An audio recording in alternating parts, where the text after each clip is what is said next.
Next is our special function register, so SFRs in 8051. There are 21 special function registers available in 8085, and most of the registers are familiar to us since we have studied all these registers in 8051. Some of the registers are different, and so we can check what are the registers available in 8051. And already we said that 21 special function registers are available in 8085, and these registers can be categorized into 7 groups, and they are math or CPU registers or mathematical registers. And second one is status register. In CPU registers, accumulator or B registers are available. There are 2 registers available in the category of math or CPU registers, and these registers are used for mathematical operations or during the program. Accumulator എന്നും B എന്ന് പറഞ്ഞ രജിസ്റ്ററും നമ്മൾ 8085 പഠിച്ച അതേപോലെ തന്നെയുള്ള 2 രജിസ്റ്റേഴ്സിനാണ് നമ്മൾ mathematical register അല്ലെങ്കിൽ math register അല്ലെങ്കിൽ CPU രജിസ്റ്റർ എന്ന് പറയുന്നത്. And second register is status register, PSW. നമ്മൾ ഓൾറെഡി പഠിച്ചിട്ടുണ്ട്. ഫ്ലാഗ്സ് എന്ന് പറഞ്ഞ സാധനം 8085 അവിടെ നമ്മൾ PSW എന്നാണ് പഠിച്ചിട്ടുണ്ടായിരുന്നത്. അവിടെ ഒരു ഡിഫറൻസ് എന്താ വെച്ച് കഴിഞ്ഞാൽ അവിടെ നമ്മൾ 8085 PSW എന്ന് പറയുന്നത് അക്യുമുലേറ്റർ പ്ലസ് സ്റ്റാറ്റസ് രജിസ്റ്റർ അല്ലെങ്കിൽ അക്യുമുലേറ്റർ പ്ലസ് ഫ്ലാഗ് രജിസ്റ്റർ ആണ്. ഇവിടെ നമുക്ക് അക്യുമുലേറ്ററിനെ കൂടാതെ തന്നെയാണ് നമ്മൾ എന്ത് പറയുന്നത്, PSW എന്ന് പറയുന്നത്, programme status word. That means here program status word is a register that contains 8-bit register that contain 8-bit informations. അപ്പം സ്റ്റാറ്റസ് രജിസ്റ്ററിനകത്ത് എന്ത് മാത്രമേ ഉള്ളൂ, ഇവിടെ ഫ്ലാഗ്സ് മാത്രമേ ഉള്ളൂ. അതിനകത്ത് എന്തില്ല, അക്യുമുലേറ്ററിനകത്തില്ല. ആ ഒരു ഡിഫറൻസ് ഉണ്ട്, അത് നമുക്ക് മനസ്സിലാക്കാം.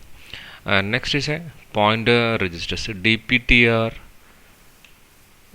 SP stack pointer and program counter is a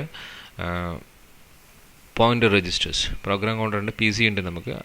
അപ്പം ഇവിടെ ഒരു PC കൂടെ ഉണ്ട് കേട്ടോ, program counter PC. അപ്പം stack pointer and program counter, all these 3 registers are categorized into pointer registers. Next is a IO port latches, P0 to P3. Then peripheral control registers, PCON, SCON, TCON, TMOD, IE and IP. These are peripheral control registers. Configure ചെയ്യാനുള്ള registers ആണ്. ടൈമറിനെ interrupt ഒക്കെ enable ചെയ്യാനും disable ചെയ്യാനും ഒക്കെയുള്ള register. പിന്നെ serial പോർട്ടിനൊക്കെ control ചെയ്യാനുള്ള രജിസ്റ്റേഴ്സാണ് ഏത്, ഈ പെരിഫറൽ കൺട്രോൾ രജിസ്റ്റർ എന്ന് പറയാം. പെരിഫറൽ കൺട്രോൾ രജിസ്റ്റർ എന്ന് പറഞ്ഞാൽ ആ പെരിഫറൽ കൺട്രോൾ രജിസ്റ്റേഴ്സിനകത്ത് യൂസ് ചെയ്യുന്ന ഡാറ്റ രജിസ്റ്റേഴ്സാണ് എന്ത്, peripheral data registers. TL0, TH1 ഇത് രണ്ടും എന്തിനുള്ളതാണ്, ടൈമർ 0 എന്നുള്ളതാണ്. പിന്നെ അടുത്തത് രണ്ടും ടൈമർ 1 എന്നുള്ളതാണ്. പിന്നെ SBUF സീരിയൽ പോർട്ടിനുള്ളതാണ്, SBUF എന്ന് പറഞ്ഞ register. So these are the different registers available in the category of special function registers. നമുക്ക് ഓരോന്നായിട്ട് നോക്കാം. First one, math registers. In this category of registers we have 2 registers. First one is accumulator and second one is B register. So first we can consider accumulator or math registers. Accumulator is a most important registers in 8085. ഏറ്റവും important ആയിട്ട് use ചെയ്യുന്ന നമ്മൾ register ആണ് എന്ത്, accumulator തന്നെ. നമുക്ക് either we can specify A എന്ന് പറഞ്ഞിട്ട് നമുക്ക് സ്പെസിഫൈ ചെയ്യാം, അല്ലെങ്കിൽ അതിൻ്റെ അഡ്രസ്സ് യൂസ് ചെയ്തിട്ട് സ്പെസിഫൈ ചെയ്യാം. അഡ്രസ്സ് എന്ന് പറഞ്ഞാൽ ഇറ്റ്സ് E0 എന്ന് യൂസ് ചെയ്യാം, അല്ലെങ്കിൽ A എന്ന് യൂസ് ചെയ്യാം. ഇത് രണ്ടും പ്രോഗ്രാമിനകത്ത് യൂസ് ചെയ്തിട്ട് നമുക്ക് എന്ത് ചെയ്യാൻ പറ്റും, ആക്സസ് ചെയ്യാൻ പറ്റും. Normally we are using A എന്ന് പറഞ്ഞ ലെറ്റർ യൂസ് ചെയ്തിട്ട് അക്യുമുലേറ്ററിനെ എന്ത് ചെയ്യാൻ പറ്റും, ആക്സസ് ചെയ്യാൻ പറ്റും. അക്യുമുലേറ്റർ എന്ന് പറഞ്ഞാൽ നമ്മൾ നേരത്തെ പറഞ്ഞു മോസ്റ്റ് ഇമ്പോർട്ടൻറ്റ് രജിസ്റ്ററാണ് 8051 ആൻഡ് ഓപ്പറൻഡ് എപ്പോഴും റിസൾട്ട് എപ്പോഴും result of any arithmetic or logical operation should stored in accumulator. അതുപോലെ തന്നെ പല ഓപ്പറേഷൻസിൻ്റെയും അരിത്തമെറ്റിക് ആൻഡ് ലോജിക്കൽ ഓപ്പറേഷൻ്റെ ഒരു ഓപ്പറൻറ്റ് നമ്മൾ സ്റ്റോർ ചെയ്യുന്നത് ഏതിനകത്തായിരിക്കും? അക്യുമുലേറ്ററിനകത്തായിരിക്കും. ഇപ്പോൾ 8085 പഠിച്ച പോലെ തന്നെ അക്യുമുലേറ്ററിന് ഇവിടെയും ഇമ്പോർട്ടൻസ് ഉണ്ട്. അതേ ഇമ്പോർട്ടൻസ് ഉണ്ട്. അക്യുമുലേറ്റർ എന്ന് പറഞ്ഞാൽ it's 8-bit register use to hold data for almost all the ALU operations. എല്ലാ ഓപ്പറേഷൻ്റെയും ഒരുവിധം എല്ലാ ഓപ്പറേഷൻസിൻ്റെയും റിസൾട്ട് സ്റ്റോർ ചെയ്യാൻ അല്ലെങ്കിൽ ഡാറ്റ സ്റ്റോർ ചെയ്യാൻ നമ്മൾ ഹോൾഡ് ചെയ്യുന്ന രജിസ്റ്ററാണ് എന്ത്? ALU പറയുകയാണ്. Some operations accumulator is used are arithmetic operations like addition, subtraction, multiplication and division. And second one is logical operations like AND or NOT operations and data transfer operations between 8085 and external memory. External മെമ്മറിയിലേക്കൊക്കെ data transfer ചെയ്യാനൊക്കെ നമ്മൾ എന്ത് use ചെയ്യും? ഈ accumulator എന്ന് പറഞ്ഞാൽ register use ചെയ്യും hold ചെയ്യാൻ വേണ്ടിയിട്ട്. അപ്പോൾ ഏതൊക്കെയാണ്? എല്ലാ അരിത്തമെറ്റിക് ഓപ്പറേഷനും. ഇവിടെ അഡീഷൻ ഉണ്ട്, സബ്ട്രാക്ഷൻ ഉണ്ട്, മൾട്ടിപ്ലിക്കേഷൻ ഉണ്ട്, ഡിവിഷനും ഉണ്ട്. നമുക്ക് 8085 മൾട്ടിപ്ലിക്കേഷനും ഡിവിഷനും ഇല്ലായിരുന്നു. പക്ഷെ ഇവിടെ മൾട്ടിപ്ലിക്കേഷൻ ഉണ്ട്, അതേപോലെ ഡിവിഷനും പോസിബിളാണ്. Logical operations like and, or and not operations, data transfer operations between 8085 and external memory. 8085 registers തമ്മിൽ ഡാറ്റ ട്രാൻസ്ഫർ ചെയ്യാൻ യൂസ് ചെയ്യും, എക്സ്റ്റേണൽ മെമ്മറിയിലേക്ക് ഡാറ്റ ട്രാൻസ്ഫർ ചെയ്യാനും യൂസ് ചെയ്യും. So the name accumulator came from the fact that a register is used to accumulate or store the result of arithmetic and most of the logical operations. എല്ലാ arithmetic and logical ഓപ്പറേഷൻസിൻ്റെയും result store ചെയ്യാൻ hold ചെയ്യുന്ന register. അതുകൊണ്ടാണ് നമ്മൾ എന്താ പറയുന്നത്? Accumulator എന്ന് പറഞ്ഞ പേര് യൂസ് ചെയ്യുന്നത്. അക്യുമുലേറ്റ് ചെയ്യാൻ വേണ്ടി യൂസ് ചെയ്യുന്നതാണ് അതിൻ്റെ മീനിങ്. അക്യുമുലേറ്ററിൻ്റെ ബിറ്റ് പാറ്റേൺ ഇവിടെ കൊടുത്തിട്ടുണ്ട്. 8 ബിറ്റാണ്. അതിൻ്റെ ലോവർ ഓർഡർ LSB എന്ന് പറയുന്ന ബിറ്റാണ് ആക്ച്വലി എവിടെ ഉള്ളത്? ഇതാ LSB ബിറ്റാണിത്. ഇത് MSB ബിറ്റായിരിക്കും. ബിറ്റ് 0 to ഇത്. അപ്പം റീസെറ്റ് ചെയ്യുന്ന സമയത്ത് ഇതിൻ്റെ വാല്യൂ എന്തായിട്ട് മാറും? 0 ആയിട്ട് മാറും. എല്ലാ ബിറ്റും 0 ആയിട്ട് മാറും. So this is the explanation about accumulator. And second register is B register. B register is used along with the accumulator multiplication and division operations. മൾട്ടിപ്ലിക്കേഷനും ഡിവിഷനും ഓപ്പറേഷൻസിന് വേണ്ടി യൂസ് ചെയ്യുന്ന രജിസ്റ്ററാണ് ആക്ച്വലി എന്ത്? ബി രജിസ്റ്റർ എന്ന് പറയുന്നത്. ബി രജിസ്റ്റർ നമ്മൾ ഒരുവിധം മൾട്ടിപ്ലിക്കേഷനും പിന്നെ ഇതിനു വേണ്ടിയിട്ട് എന്ത് യൂസ് ചെയ്യും? ഫങ്ഷൻസിന് വേണ്ടി യൂസ് ചെയ്യുന്ന രജിസ്റ്ററാണ് എന്ത്? ബി രജിസ്റ്റർ എന്ന് പറഞ്ഞാൽ. അപ്പം ഫോർ എക്സാമ്പിൾ ഒരു if you are performing an അഡീഷനോ സബ്ട്രാക്ഷൻ, ഡിവിഷനോ മൾട്ടിപ്ലിക്കേഷൻസ്. അപ്പം ഡിവിഷൻ ആണെന്ന് വിചാരിക്കാം. നമുക്ക് രണ്ട് വാല്യൂസ് സ്റ്റോർ ചെയ്യണ്ടേ? ഒരു മൾട്ടിപ്ലിക്കൻ്റ് വേണം, ഒരു മൾട്ടിപ്ലയർ വേണം. അപ്പം ഏതെങ്കിലും ഒരു വാല്യൂ നമ്മൾ എവിടെ ഹോൾഡ് ചെയ്യണം? ബി രജിസ്റ്ററിനകത്ത് ഹോൾഡ് ചെയ്യണം. അപ്പോൾ ഫോർ എക്സാമ്പിൾ 5 into 8 എന്ന് പറഞ്ഞ വാല്യൂ. അപ്പോൾ ഒന്നുകിൽ 5 നമ്മൾ എവിടെ സ്റ്റോർ ചെയ്യണം? ബിയിൽ സ്റ്റോർ ചെയ്യണം, അല്ലെങ്കിൽ 8 നമ്മൾ ബിയിൽ സ്റ്റോർ ചെയ്തിരിക്കണം. അപ്പം 5 or 8 should be stored in B register. അപ്പം മൾട്ടിപ്ലിക്കേഷനോ ഡിവിഷനോ നമ്മൾ യൂസ് ചെയ്യുന്ന സമയത്ത്, പെർഫോം ചെയ്യുന്ന സമയത്ത് ഒരു ഓപ്പറൻറ്റ് സ്റ്റോർ ചെയ്യാൻ നമ്മൾ ഏത് യൂസ് ചെയ്യേണ്ടി വരും? ബി രജിസ്റ്റർ യൂസ് ചെയ്യേണ്ടി വരും. അതായത് നമ്മൾ പറഞ്ഞു വന്നിരിക്കുന്നത് അക്യുമുലേറ്റർ പോലെ തന്നെ ഇമ്പോർട്ടൻ്റ് ആണ് എന്ത്? B register. ഒരു ഓപ്പറൻറ്റ് ഒരുവിധം arithmetic and logical operation perform ചെയ്യുന്ന സമയത്ത് ഒരു ഓപ്പറൻറ്റ് ഇതിനകത്ത് സ്റ്റോർ ചെയ്യേണ്ടി വരും? ബി രജിസ്റ്ററിനകത്ത് സ്റ്റോർ ചെയ്യേണ്ടി വരും. അപ്പോൾ അതിനുള്ള എക്സാമ്പിളാണ് പറഞ്ഞത്. മൾട്ടിപ്ലിക്കേഷനകത്ത് മൾട്ടിപ്ലയറോ മൾട്ടിപ്ലിക്കൻ്റോ നമ്മൾ എന്ത് ചെയ്യേണ്ടി വരും? ഇതിനകത്ത് സ്റ്റോർ ചെയ്യേണ്ടി വരും. അതുപോലെ തന്നെ A/B എന്ന് പറഞ്ഞാൽ പെർഫോം ചെയ്യുന്ന സമയത്ത് ബിയോ അല്ലെങ്കിൽ എയോ, നോർമലി ബി ആയിരിക്കും നമ്മൾ എന്ത് ചെയ്യുന്നത്? ഒരു ബി രജിസ്റ്ററിനകത്തേക്ക് സ്റ്റോർ ചെയ്യുന്നുണ്ട്. കാരണം നമുക്ക് വേറെ അധികം രജിസ്റ്റേഴ്സ് ഇല്ല. അതായത് 8085 പോലെ എന്തില്ല? സി രജിസ്റ്ററും ഡി രജിസ്റ്ററും ഇ രജിസ്റ്ററും HL രജിസ്റ്ററും ഒന്നുമില്ല, അവൈലബിൾ അല്ല. So we have only 2 registers, A and B.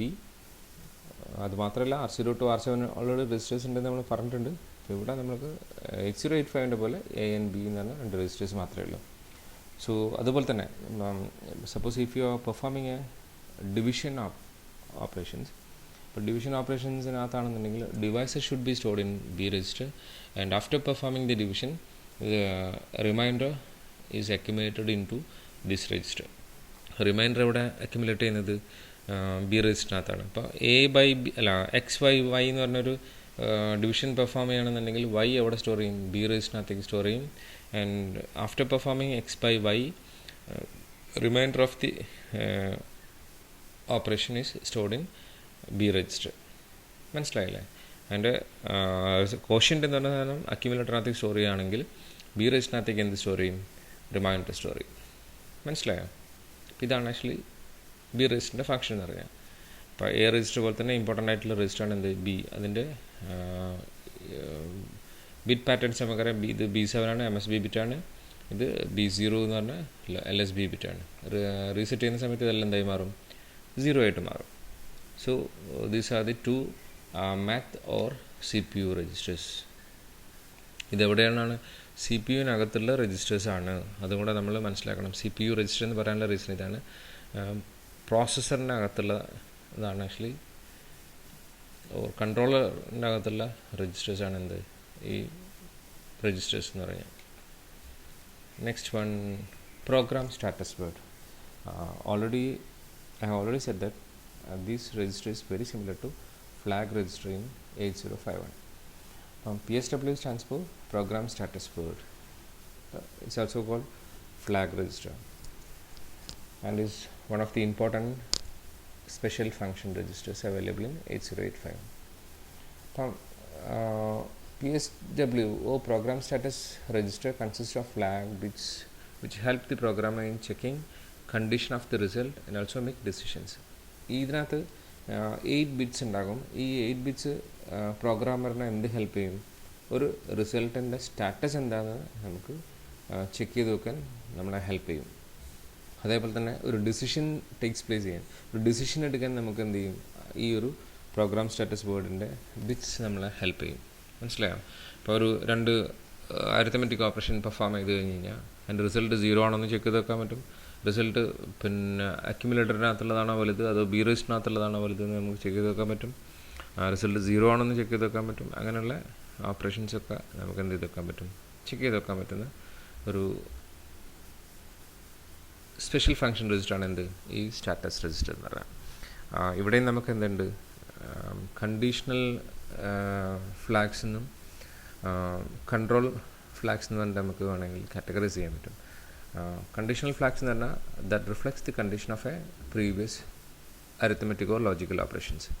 Arithmetic or logical ഓപ്പറേഷൻ്റെ കണ്ടീഷൻസ് എന്തൊക്കെയാണെന്നുള്ളത് റിഫ്ലക്റ്റ് ചെയ്യുന്ന ഫ്ലാഗിനാണ് നമ്മൾ എന്താ പറയുക? കണ്ടീഷണൽ ഫ്ലാഗ്സ് എന്ന് പറഞ്ഞാൽ. And control flags means that controls some operation of a operations.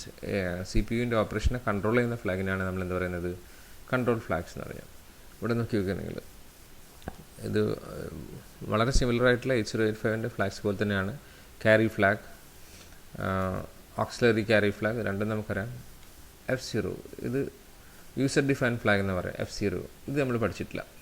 Then RS1 and ഈ 3 ഫ്ലാഗും നമുക്ക് വേണമെങ്കിൽ എന്താ പറയാം? കണ്ടീഷണൽ ഫ്ലാഗ് എന്ന് പറയാം. ഇത് യൂസർ ഡിഫൈൻ ഫ്ലാഗാണ്. യൂസറിന് ഡിഫൈൻ ചെയ്യാം ഈ ഫ്ലാഗ് എന്തൊക്കെയാക്കണം, എങ്ങനെയാക്കണം എന്നൊക്കെ തീരുമാനിക്കുന്നത്. And RS1 and RS0 already നമ്മൾ പറഞ്ഞതാണ്. ഈ 2 ബിറ്റുമാണ് എന്ത് ഡിസൈഡ് ചെയ്യുന്നത്? ബാങ്ക് 0 ആണോ, ബാങ്ക് 1 ആണോ, ബാങ്ക് 2 ആണോ, ബാങ്ക് 3 ആണോ നമ്മൾ പ്രസൻ്റ്ലി യൂസ് ചെയ്യുന്നതെന്ന് ഡിസൈഡ് ചെയ്യുന്ന ബിറ്റ്സാണ് എന്ത്? RS1ഉം RS0ഉം. അത് കണ്ടീഷണൽ ഫ്ലാഗ് അല്ല, അത് ആക്ച്വലി കൺട്രോൾ ഫ്ലാഗാണ്. നമുക്കങ്ങനെ വേണമെങ്കിൽ പറയാം. ഒരു ഏത് ബാങ്കാണെന്ന് കൺട്രോൾ ചെയ്യുന്ന അല്ലെങ്കിൽ ഡിസൈഡ് ചെയ്യുന്ന ഫാക്ടറാണ് ഈ 2 ബിറ്റ്സും. അതെന്താണെന്ന് നമുക്ക് നോക്കാം നെക്സ്റ്റ്. ഇനി ഓവർഫ്ലോ ഫ്ലാഗ്, ഇത് നമ്മൾ പഠിച്ചിട്ടില്ല.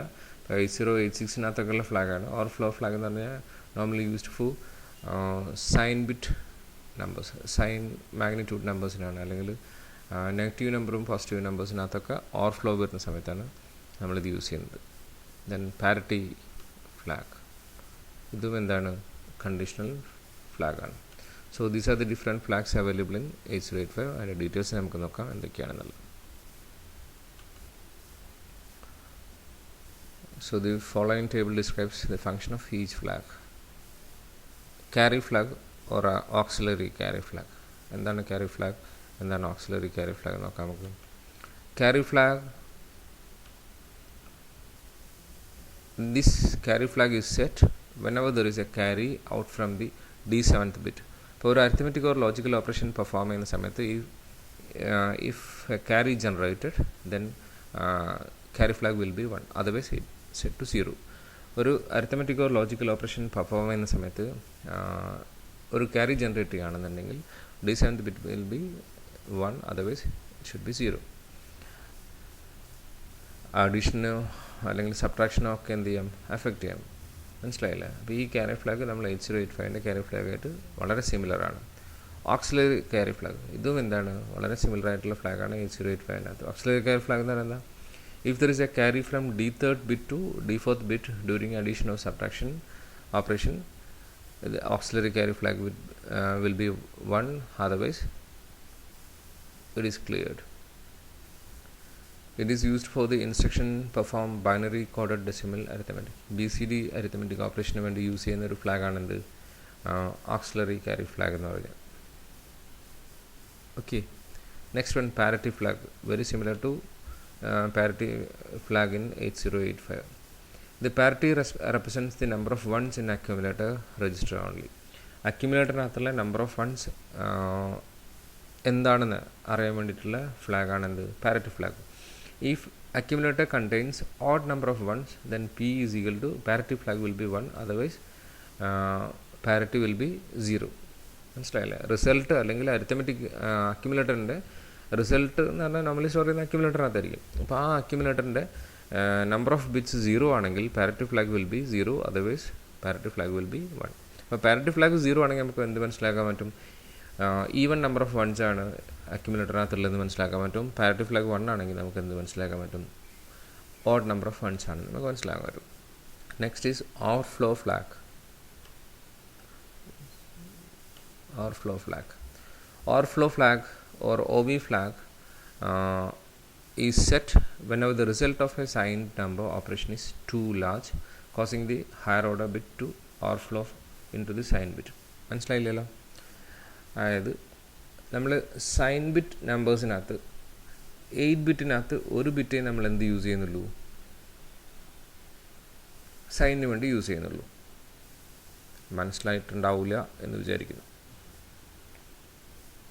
ഒരു മിനിറ്റ് എക്സ്പ്ലെയിൻ ചെയ്തു തരാം.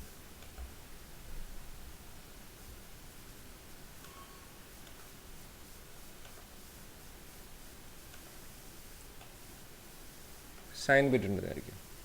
സൈൻ ബിറ്റിനകത്ത് നമുക്ക് നോർമലി 8 ബിറ്റായിട്ട്,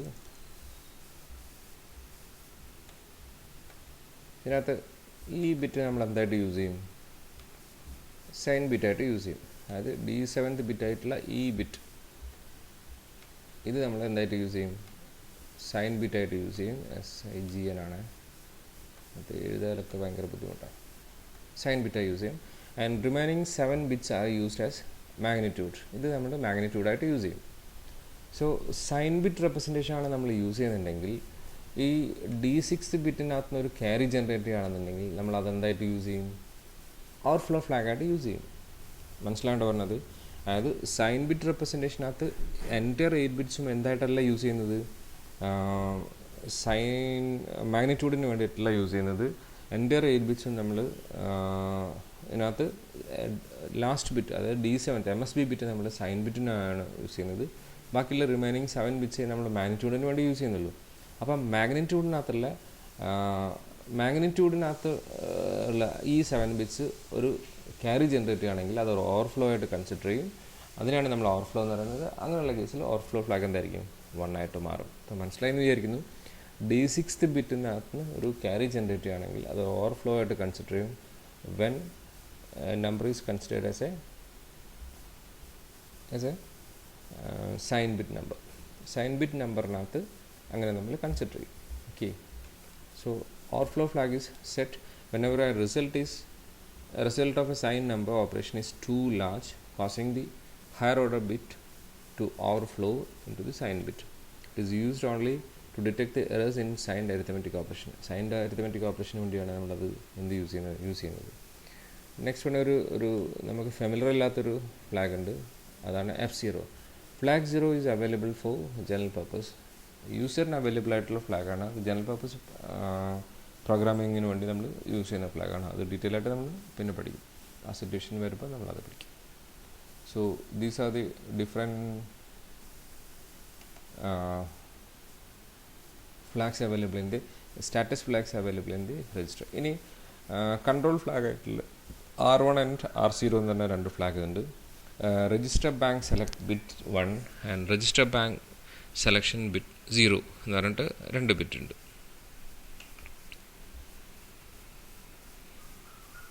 ഇത് ആക്ച്വലി 0 ആണ് RS0. അപ്പോൾ RS0 RS1 0 ആണെങ്കിൽ ഏത് ചൂസ് ചെയ്യും? ബാങ്ക് 0 ചൂസ് ചെയ്യും. 0 1 ആണെങ്കിൽ ബാങ്ക് 1 ആയിരിക്കും ചൂസ് ചെയ്യുന്നത്. ഈ bank 1 R0 R1 R2 R3 R4 R5 R6 ആയിരിക്കും എന്ത് ചെയ്യുന്നത്? ചൂസ് ചെയ്യുന്നത്. 10 ആണെങ്കിൽ ബാങ്ക് 1 ചൂസ് ചെയ്യും. 11 ആണെങ്കിൽ ബാങ്ക് 3 ചൂസ് ചെയ്യും. അപ്പം ഇതാണ് ഫ്ലാഗ്സിൻ്റെ സ്റ്റാറ്റസ് എന്ന് പറയുന്നത്.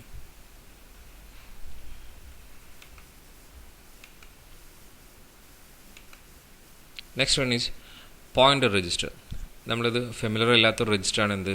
പോയിൻ്റ് രജിസ്റ്റർ എന്ന് പറഞ്ഞാൽ. ഡാറ്റ പോയിൻ്റ് രജിസ്റ്റർ DPTR എന്ന് പറഞ്ഞ രജിസ്റ്റേഴ്സാണ്. These registers just 16-bit register. Physically ഇത് combination of DPL and DPH. ലോവറും ഹയർ ഓർഡർ ആയിട്ടുള്ള രണ്ട് 8-bit രജിസ്റ്റേഴ്സ് കൂടിയ സാധനമാണ് എന്ത്? DPTR എന്ന് പറഞ്ഞാൽ 16-bit register. And these register is used to represents the external data. External data നമ്മൾ റെപ്രസെൻ്റ് ചെയ്യാൻ വേണ്ടി യൂസ് ചെയ്യുന്ന ഒരു രജിസ്റ്ററാണ് 16-bit രജിസ്റ്റർ ആണ് എന്ത്? DPTR എന്ന് പറഞ്ഞ രജിസ്റ്റർ. റാമിലോ എക്സ്റ്റേണൽ റാമിലോ റോമിലോ ഉള്ള മെമ്മറീനെ നമുക്ക് റെപ്രസെൻ്റ് ചെയ്യാൻ വേണ്ടി യൂസ് ചെയ്യുന്ന എന്താണ്? രജിസ്റ്ററാണ് എന്ത്? DPTR രജിസ്റ്റർ എന്ന് പറഞ്ഞാൽ. നമ്മൾ ഡയറക്റ്റ് അഡ്രസ്സിനകത്ത് LDA 2000 എന്നൊക്കെ പറയുന്നില്ലേ, അതുപോലെ നമ്മൾ മെമ്മറിയിലുള്ള രജിസ്റ്ററിനെ എന്ത് ചെയ്യാം? മെമ്മറിയിലുള്ള വാല്യൂസിനെ നമ്മൾ റെപ്രസെൻ്റ് ചെയ്യാൻ വേണ്ടി യൂസ് ചെയ്യുന്ന രജിസ്റ്ററാണ് DPTR. നമ്മളത് യൂസ് ചെയ്യുന്ന ടൈമിൽ നമുക്ക് മനസ്സിലാവും. എനിവേ ഡാറ്റ പോയിൻ്റർ രജിസ്റ്റർ എന്ന് പറയുന്ന രജിസ്റ്റർ യൂസ് ചെയ്തിട്ടാണ് ആക്ച്വലി എന്ത് യൂസ് ചെയ്യുന്നത്? ഡാറ്റേനെ പോയിൻ്റ് ചെയ്യുന്നത്. ഡാറ്റേനെ നമുക്ക് ഇൻഡയറക്റ്റ്ലി നമ്മൾ പോയിൻ്റ് ചെയ്യുന്നത്. ഇപ്പോൾ HL രജിസ്റ്റർ യൂസ് ചെയ്തിട്ട് നമ്മൾ M എന്ന് യൂസ് ചെയ്യുന്നില്ലേ, അതേപോലെ തന്നെ ഇവിടെ യൂസ് ചെയ്യുന്ന രജിസ്റ്ററാണ് എന്ത്? DPTR എന്ന് പറഞ്ഞ രജിസ്റ്റർ. അതിൻ്റെ 16-bit കോമ്പിനേഷനാണ് ഇവിടെ കാണിച്ചിരിക്കുന്നത്. DPH ഹയറും DPH ലോവറും കൂടെ കൂടിയതാണ് എന്ത്? ഒരു DPTR എന്ന് പറഞ്ഞ രജിസ്റ്റർ. ഇവിടെ എഴുതിയിട്ടുണ്ട് ഇതേപോലെ. നമ്മൾ PC ലോവർ PC ഹയർ എന്നൊക്കെ പറയുന്ന അതേപോലെ തന്നെ, അതിൽ ഡിഫറൻസ് ഒന്നുമില്ല. Okay, next is stack register, stack pointer. And this is A 16-bit 16 അല്ല, it's an 8-bit register used to point the stack area of a memory. മെമ്മറിയിൽ സ്റ്റാക്ക് ഏരിയ എവിടെയാണെന്ന് കാണിക്കാൻ വേണ്ടിയിട്ട് റെപ്രസെൻ്റ് ചെയ്യുന്ന രജിസ്റ്ററാണ് എന്ത്? സ്റ്റാക്ക് പോയിൻ്റർ എന്ന് പറഞ്ഞാൽ SP. Push and pop operation use ചെയ്യുന്ന സമയത്താണ് ആക്ച്വലി എന്തിന് ഇമ്പോർട്ടൻസ് ഉള്ളത്? SPക്ക് യൂസ് ചെയ്യുന്നത്. നോർമലി സ്റ്റാക്ക് പോയിൻ്റർ എന്ന് പറഞ്ഞ സാധനം ബിഗിൻ ചെയ്യുന്നത് ബാങ്ക് 1-നകത്താണ്. ബാങ്ക് 1 എന്ന് പറഞ്ഞാൽ 0 to 7 വരെ, 07 വരെ എന്തിനകത്ത് യൂസ് ചെയ്യും? ബാങ്ക് 0-ൽ യൂസ് ചെയ്യും. 08 മുതൽ 0F വരെയാണ് ബാങ്ക് 1 യൂസ് ചെയ്യുന്നത്. അപ്പോൾ ബാങ്ക് 1 ആണ് ആക്ച്വലി എന്തായിട്ട് യൂസ് ചെയ്യുന്നത്? സ്റ്റാക്കായിട്ട് യൂസ് ചെയ്യുന്നത്. അപ്പം ഇനീഷ്യലി സ്റ്റാക്ക് പോയിൻ്റിൻ്റെ വാല്യൂ എന്ന് പറഞ്ഞാൽ 07 ആയിരിക്കും. കാരണം ബാങ്ക് 1-ൻ്റെ ബാങ്ക് 0-ൻ്റെ ലാസ്റ്റ് അഡ്രസ്. അപ്പം +1 ചെയ്യുന്ന സമയത്തായിരിക്കും എന്തായിട്ട് മാറുന്നത്? ബാങ്ക് 1-നകത്തേക്ക് പോയിൻ്റ് ചെയ്യുന്നത്. അപ്പോൾ ഫസ്റ്റ് പ്രോസസ്സർ 0 ആയിട്ട് ഇനീഷ്യൽ ചെയ്യുന്ന സമയത്ത് പ്രോസസ്സർ റീസെറ്റ് ചെയ്യുന്ന സമയത്ത് അതിൻ്റെ വാല്യൂ, സ്റ്റാക്ക് പോയിൻ്റിൻ്റെ വാല്യൂ എന്തായിട്ട് മാറും? 07 ആയിട്ട് മാറും. ഏത് സ്റ്റാക്ക് ഓപ്പറേഷൻ പെർഫോം ചെയ്യുന്ന സമയത്തും SP = SP+1 ആയിട്ട് ഒരു പുഷ് ഓപ്പറേഷൻ ആയിരിക്കും ആദ്യം സ്റ്റാർട്ട് ചെയ്യുന്നത്. അപ്പോൾ എന്തായിരിക്കും? SP+1 ആയിട്ടാണ് ആദ്യം ചെയ്യുന്നത്. എന്നിട്ട് അതിനകത്തേക്ക് എന്ത് ചെയ്യുള്ളൂ? വാല്യൂ സ്റ്റോർ ചെയ്യുള്ളൂ. SP+1 ആകുന്ന സമയത്ത് എന്തായി മാറും? SP എന്തായിട്ട് മാറും? 08 ആയിട്ട് മാറും. That means it points to the first address of the first location of the bank 1. മനസ്സിലായി കാണാമെന്ന് വിചാരിക്കുന്നു. ബാങ്ക് 1-ലെ ആദ്യത്തെ ലൊക്കേഷനകത്തേക്ക് നമ്മൾ എന്ത് ചെയ്യും? പോയിൻ്റ് ചെയ്യും. അതാണ് ആക്ച്വലി ചെയ്യുന്നത്. അപ്പം ബാങ്ക് 0 SP-യുടെ വാല്യൂസ് ഇവിടെ കാണിച്ചിട്ടുണ്ട്. SP MS 8-bit രജിസ്റ്ററാണ്. MSB 1 to MSB LSB ആയിട്ട് ഇങ്ങനെ കാണിച്ചിട്ടുണ്ട്. Okay, next one is our last important special purpose register, ഇത് പ്രോഗ്രാം കൗണ്ടർ. സിമിലറായിട്ട് തന്നെയാണ് 8085-ൻ്റെ സിമിലർ ഫങ്ഷൻ തന്നെയാണ് ഇവിടെയും. Program counter represents the next address of the next instruction to be executed. Next ഇൻസ്ട്രക്ഷൻ്റെ അടുത്ത ഇൻസ്ട്രക്ഷൻ ഏതാണോ എക്സിക്യൂട്ട് ചെയ്യേണ്ടത് ആ എക്സിക്യൂട്ട് ചെയ്യേണ്ട ഇൻസ്ട്രക്ഷൻ്റെ അഡ്രസ്സ് ആയിരിക്കും ഇതിനകത്ത് ഉണ്ടാവുക, പ്രോഗ്രാം കൗണ്ടറിനകത്ത് ഉണ്ടാവുക. It's a 2 byte instruction, 2 byte register that hold the address of next instruction to be executed. Normally initialise ചെയ്യുന്ന സമയത്ത് പി സിയുടെ വാല്യൂ എന്തായിരിക്കും, 0 ആയിട്ട് മാറും. ദാറ്റ് മീൻസ് നമ്മൾ എന്തായിരിക്കണം, ഫസ്റ്റ് ഇൻസ്ട്രക്ഷൻ അവിടെ സ്റ്റോർ ചെയ്യണം. പ്രോഗ്രാം അതായത് 8051 ഓൺ ചെയ്യുന്ന സമയത്ത് എക്സിക്യൂട്ട് ചെയ്യേണ്ട ഫസ്റ്റ് ഇൻസ്ട്രക്ഷൻ സ്റ്റോർ ചെയ്യേണ്ടത് 000 നമ്മൾ സ്റ്റോർ ചെയ്യേണ്ടത്. മനസ്സിലായല്ലോ? ഈ പ്രോഗ്രാം അനുസരിച്ചിട്ട് എന്ത് ചെയ്യും, അത് 1 by 1 ആയിട്ട് എന്ത് ചെയ്തുകൊണ്ടിരിക്കും, ഇൻക്രിമെൻറ്റ് ചെയ്തുകൊണ്ടിരിക്കും. ചില ഇൻസ്ട്രക്ഷൻ നമ്മൾ 3 ആയിട്ടും 2 ആയിട്ടും, 2 byte ഇൻസ്ട്രക്ഷൻ ആണെന്നുണ്ടെങ്കിൽ 2 ആയിട്ട് ആഡ് ചെയ്യേണ്ടി വരും. 3 byte ഇൻസ്ട്രക്ഷൻ ആണെങ്കിൽ 3 ആയിട്ട് നമ്മൾ എന്ത് ചെയ്യേണ്ടി വരും, യൂസ് ചെയ്യേണ്ടി വരും. ജമ്പ് ഇൻസ്ട്രക്ഷനൊക്കെ ആണെന്നുണ്ടെങ്കിലോ ഓട്ടോമാറ്റിക്കലി ആ സാധനം ജമ്പ് ഇൻസ്ട്രക്ഷനകത്ത് സ്പെസിഫൈ ചെയ്തിരിക്കുന്ന അഡ്രസ്സിനകത്തേക്ക് എന്ത് ചെയ്യേണ്ടി വരും, മോഡിഫൈ ചെയ്യേണ്ടി വരും. അത് വെച്ചിട്ട് മോഡിഫൈ ചെയ്യേണ്ടി വരും. എനിവേ പ്രോഗ്രാം കൗണ്ടർ തന്നെ ആ രജിസ്റ്റേഴ്സൊക്കെ എന്താണ് very similar to our program counter in 8085 അതേപോലെ തന്നെയാണ്. അപ്പോൾ നമ്മളിപ്പോൾ പഠിച്ചതിനകത്ത് മാത്ത് രജിസ്റ്റർ ആയിട്ടുള്ള അക്യുമുലേറ്റർ ആൻഡ് ബി രജിസ്റ്റർ അത് നമ്മൾ 8085 സിമിലറാണ്. പിന്നെ പ്രോഗ്രാം സ്റ്റാറ്റസ് വേർഡ് നമ്മൾ ഫ്ലാഗ് രജിസ്റ്റർ ഓൾമോസ്റ്റ് സിമിലറാണ്. ഫ്ലാഗ്സിനകത്ത് ചെറിയ ഡിഫറൻസ് ഉണ്ടെന്നേ ഉള്ളൂ. പിന്നെ DPTR അത് പുതിയ രജിസ്റ്ററാണ്, ഡാറ്റ പോയിൻ്റർ രജിസ്റ്റർ എന്ന് പറയുന്നത്. പിന്നെ സ്റ്റാക്ക് പോയിൻ്റ് രജിസ്റ്റർ സിമിലറാണ്, പക്ഷേ അവിടെ നമ്മൾ യൂസ് ചെയ്തിരുന്ന സ്റ്റാക്ക് പോയിൻ്റ് രജിസ്റ്ററിനകത്ത് എന്തുണ്ടായിരുന്നു, 16 bit ആയിരുന്നു. പക്ഷേ ഇവിടെ നമ്മൾ യൂസ് ചെയ്യുന്നത് 8 bit മാത്രമാണ്. Program controller register very similar to our 8085 register. പിന്നെ നമ്മൾ പഠിക്കാനുള്ള ബാക്കിയുള്ള രജിസ്റ്റേഴ്സ് എന്നൊക്കെ പറഞ്ഞു കഴിഞ്ഞാൽ സ്പെഷ്യൽ ഫങ്ഷൻ രജിസ്റ്റേഴ്സ് എന്ന് പറഞ്ഞാൽ ഡിഫറെൻ്റ് ആണ്. അത് പെരിഫറൽസിനെ ഹാൻഡിൽ ചെയ്യാനുള്ള രജിസ്റ്റേഴ്സാണ്. അത് ഓരോ ടൈമിലും പെരിഫറൽസ് നമ്മൾ പഠിക്കുന്ന സമയത്ത് എന്ത് ചെയ്യും, നമ്മൾ ഡീറ്റെയിൽ ആയിട്ട് പഠിച്ചിരിക്കും. ഓക്കെ, സോ രജിസ്റ്റേഴ്സിൻ്റെ പ്രോഗ്രാം ചെയ്യാനുള്ള രജിസ്റ്റേഴ്സിൻ്റെ ഡീറ്റെയിൽസ് ഇപ്പം കഴിഞ്ഞിരിക്കുന്നു.